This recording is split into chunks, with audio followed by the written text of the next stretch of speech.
வணக்கம், welcome to Abirami kitchens. இன்றைக்கி இந்த மீல் மேக்கர் பிரியாணி தாங்க பண்ண போகிறோம். அதுக்கு என்னென்ன தேவைன்னு பார்க்கலாம். தக்காளி 2, வெங்காயம் 2, 2-3 பச்சை மிளகாய், கொஞ்சம் இஞ்சி, ஒரு 4-5 பல்லு பூண்டு, பிரியாணி இலை, அதுக்கப்புறம் குழம்பு மிளகாத்தூள், கரம் மசாலா, வெறும் மிளகாத்தூள், மஞ்சத்தூள், அதுக்கப்புறம் பிரியாணி செய்ய biryani rice 1 cup, meal maker 1 கப்புங்க. இங்கே தண்ணி கொதிச்சுட்டே இருக்குது.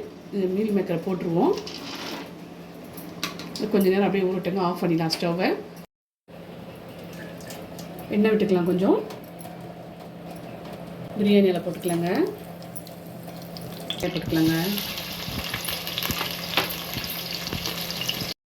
இதெல்லாம் வதக்கலாங்க. வெங்காயத்தை கோல்டன் கலராக ஆயிடுச்சுங்க வெங்காயம். இப்போ தக்காளி போட்டுக்கலாங்க.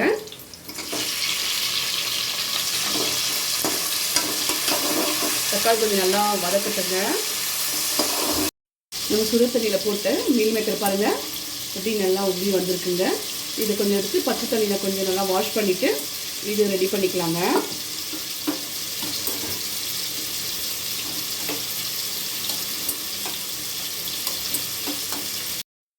பச்சை தண்ணி ஊற்றிட்டு கொஞ்சம் நேரம் ஆறட்டுங்க. எண்ணெய் பிரிஞ்சு தக்காளி நல்லா வதங்கிடுச்சுங்க. ஏன்னா நிறைய மசாலா இருந்தால் இந்த பிரியாணி ஒரு சிலலாம் சாப்பிட மாட்டாங்க. இல்லை மைல்டாக மசாலா சேர்த்து நம்ம இந்த பிரியாணி பண்ண போகிறோங்க. ரொம்ப ஹெல்த்திங்க. ஏன்னா மீல் மேக்கரில் ப்ரோட்டீன் சத்துலாம் இருக்குங்க. வாங்க, பச்சை மிளகா, இஞ்சி, பூண்டு தட்டி வச்சுருக்கோம் இல்லையா, இதை போட்டு வதக்கலாங்க. இந்த மீல் மேக்கரை கொஞ்சம் நீளமாக நறுக்கிக்கலாங்க. அப்போ தான் நல்லாயிருக்கும். வெங்காயம் கட் பண்ணுற மாதிரி நீளமாக நறுக்கலாம். இந்த மாதிரி நறுக்கிக்கோங்க.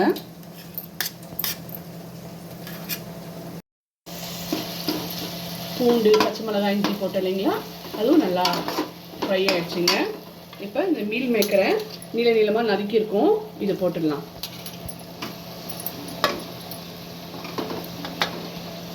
இதோட மசாலா வச்சுருக்கோம் இல்லைங்களா, இதுவும் ஆட் பண்ணிக்கலாங்க.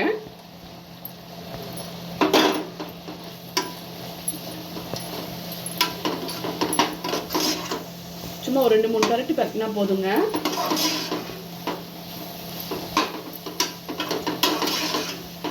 எங்களுக்கு நிறைய மசாலா வேணாம், அதுவும் ஆரோக்கியமாகவும் இருக்கணும் அப்படின்னா இது மாதிரி நீங்கள் வீட்டில் ட்ரை பண்ணி பாருங்கள். மீல் மேக்கர் வந்து ப்ரோட்டீன் நிறைய இருக்குங்க. அதில் பிரியாணி ரைஸ் வந்து நல்லா வாஷ் பண்ணி வச்சுக்கோங்க. இப்போ போட்டுக்கலாம்.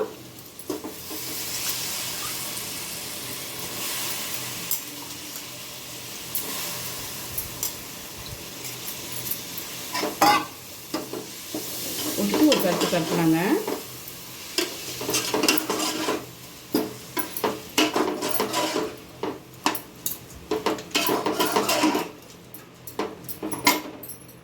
தேவையான உப்பு சேர்த்துக்கலாங்க.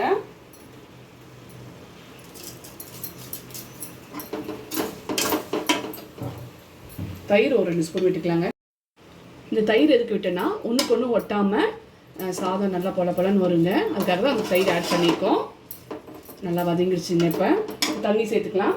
இந்த கப்பில் எடுத்தோம் இல்லையா ரைஸு, இதில் 1.5 தண்ணி விட்டுக்கலாங்க.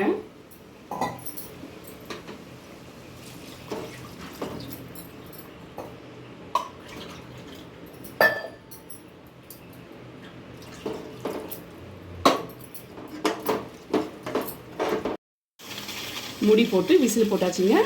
3 விசில் வந்தோடனே பிரியாணி ரெடி ஆகிடும். மீல் மேக்கர் பிரியாணி ரெடி ஆயிடுச்சுங்க.